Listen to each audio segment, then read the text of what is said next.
let's hop on over to our next piece for the day. It's going to be by Gabriel M. Rayback. So if y'all are ready, third piece for the day.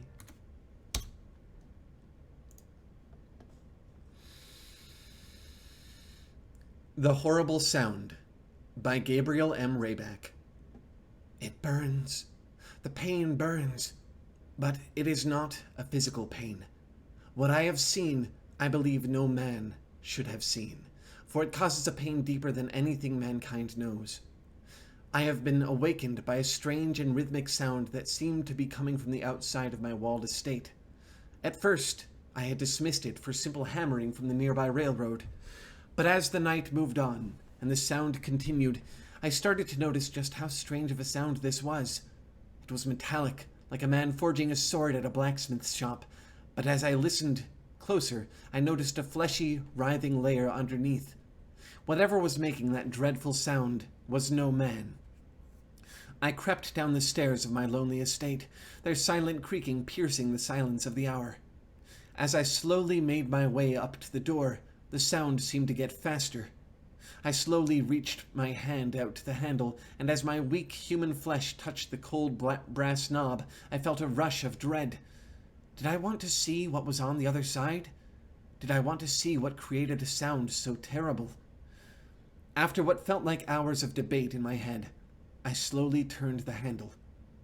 I crept down the walkway leading to my house and finally to the wall. This was my last chance to go back to bed, but I did not take it. I wish I had. What I saw I cannot write here without collapsing into tears. I wish to burden no man or woman with my knowledge. The horrible source of the sound caused me great pain. No physical or mental pain. Pain to my soul. Pain to my very humanity. It hasn't stopped hurting.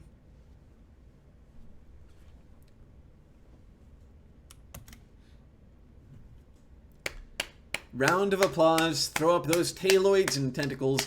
Cheer for this story if you loved it. Great work, Gabriel M. Rayback. Awesome debut. Thanks so much for writing something for the group. Now, I do think I have a piece of feedback for you, but it's very vague. So if it doesn't come out cleanly, that's why. I haven't thought about this too hard.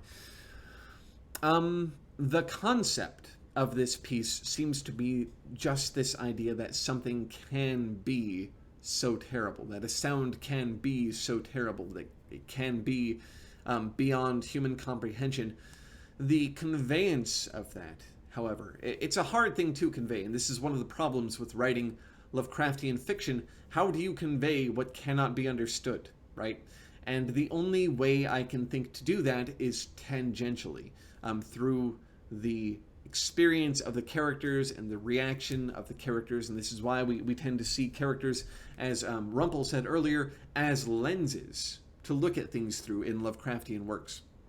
So I would say about this, I can see where you're starting to do that here, the collapsing into tears, and saying it's not physical or mental pain to the soul, but it's also very indiscreet.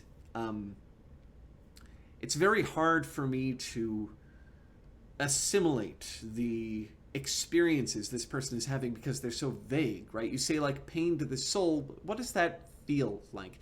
Can you equate it to something? Can you pull on an experience? Can you say, you know, once I had been pulled over, like in my youth, I was playing at the beach and I was pulled over by an undertow and the air was sucked out of my lungs and I could feel that I was going to die, and this was a pain, you know, like that, something within, like, I wouldn't say do that exactly, but that's the kind of thing you can do to help us understand something. I will always quote Ursula K. Le Guin on this: writers use words to say what cannot be said. So think about that. Think about how you can use language to do that. Instead of just saying point blank it cannot be said, use the words. Use the words in that way. Find what devices do this. And it's okay, you know, if it can't be understood, we'll get it tangentially.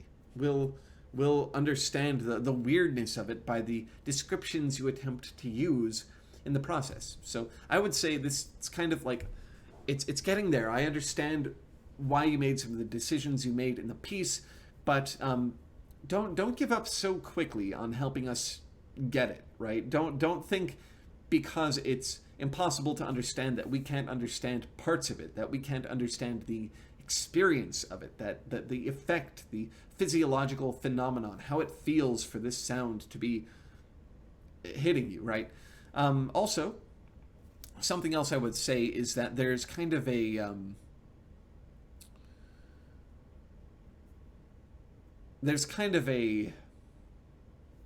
what do you call it, like a false lead here, where like you're saying he's going to see something, and we're like, oh yay, we're going to see something, and then he's like, I can't tell you what I saw. I also can't tell you what the effect of the sound was. I can just tell you it was bad. I would say don't give us that lead if it's not going to pay off. That to me is very, it's very much a letdown. I would say if there needs to be like a sound, it would be like, how do you write a story about discovering a sound or getting close to a sound or processing a sound? Is he sleeping and he's having a dream and the sound is like invading, and then he comes to and hears it and processes it and is like, oh, this is like impossible. What this sound is doing is impossible. And I could no longer tell if I was waking or sleeping as I listened to something like that. But yeah, the false lead's kind of rough for me when it seems that this story is really about that ineffable quality of this thing, this sound. This story is even called The Horrible Sound. So focus on that, I would say. Don't worry about this false lead of what we might see or what is impossible to describe having seen.